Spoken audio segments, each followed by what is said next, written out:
Yo, you're watching the Screaming Fish here, people, and once again, I'm here for another video. But before we begin, I would just like to apologize for the recent lack in video content.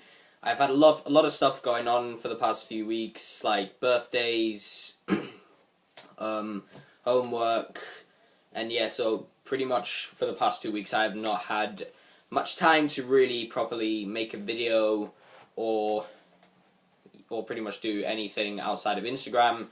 But finally, I've been able to make a video. It's one I've been working on for a while, and as you can tell by the title, it's 10 reasons why I think Fantastic Beasts and Where to Find Them is a must-see. Trust me, it really is.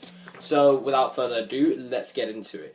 So, I will admit, I'm not the biggest Harry Potter fanboy out there. Yes, I've seen all the movies, and I think all of them are really good, but I'm not a huge fan of the series, which is not me saying this franchise is really bad. It is really amazing. So, yeah, I'm just not the biggest fan of the franchise. So, after watching Fantastic Beasts and Where to Find Them, I can gladly say that I really enjoyed this movie. This movie was an absolute blast from start to finish. So, you can pretty much see why instead of a review, I decided to make this video. 10 reasons Fantastic Beasts and Where to Find Them is a must-see. And without further ado, let's get right into it. So, number 10. You don't have to have even seen the other films to understand and appreciate this film.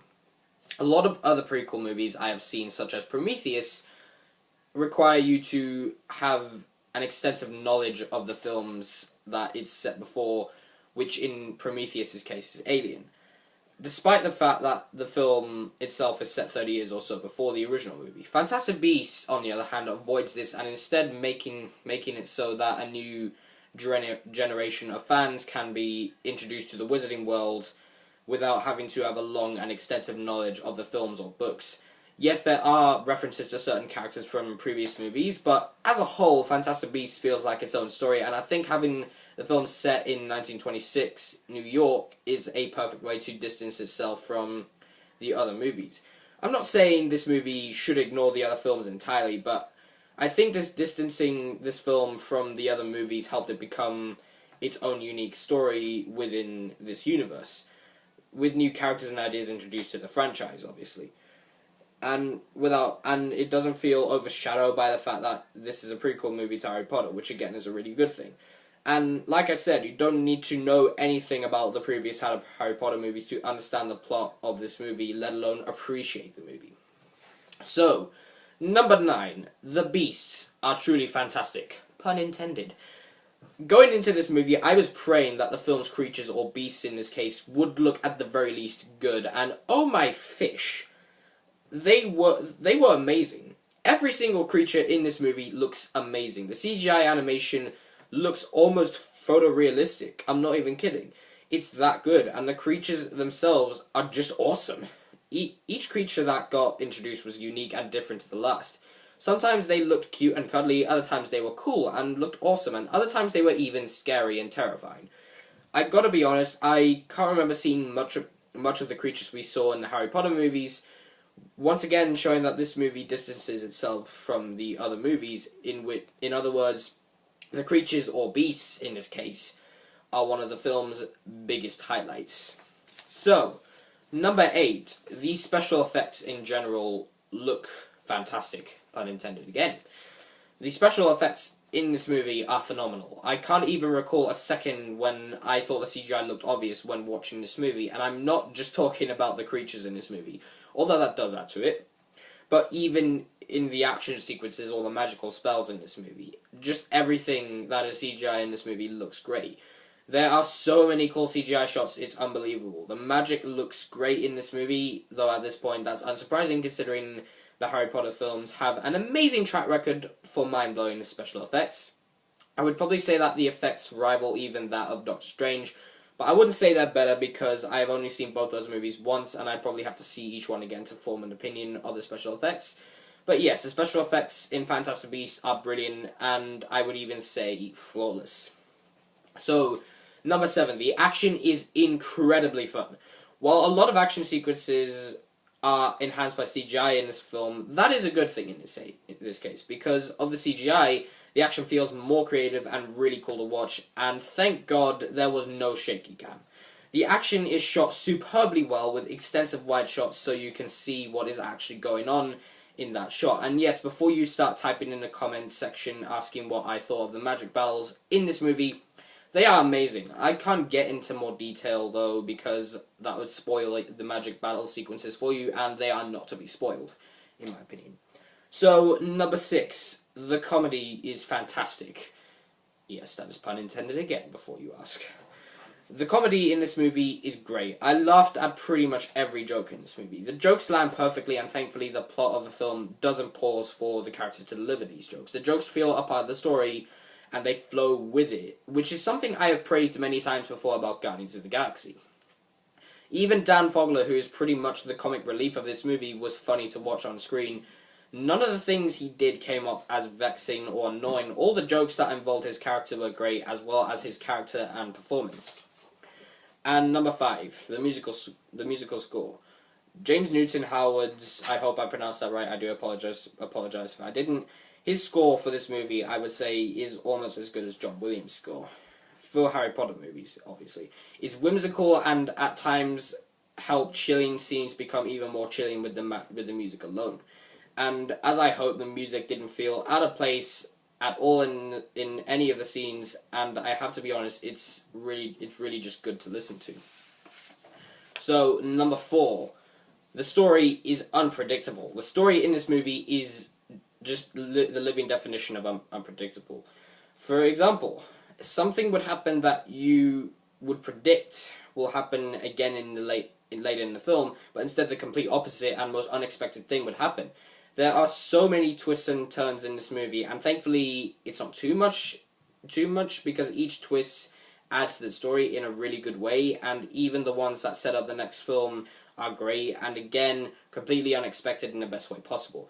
Throughout this entire film, I could not predict what was going to happen next, and when I tried to, I failed miserably because something unexpected happened. Really cool, and it was just really cool and engaging whenever that happened.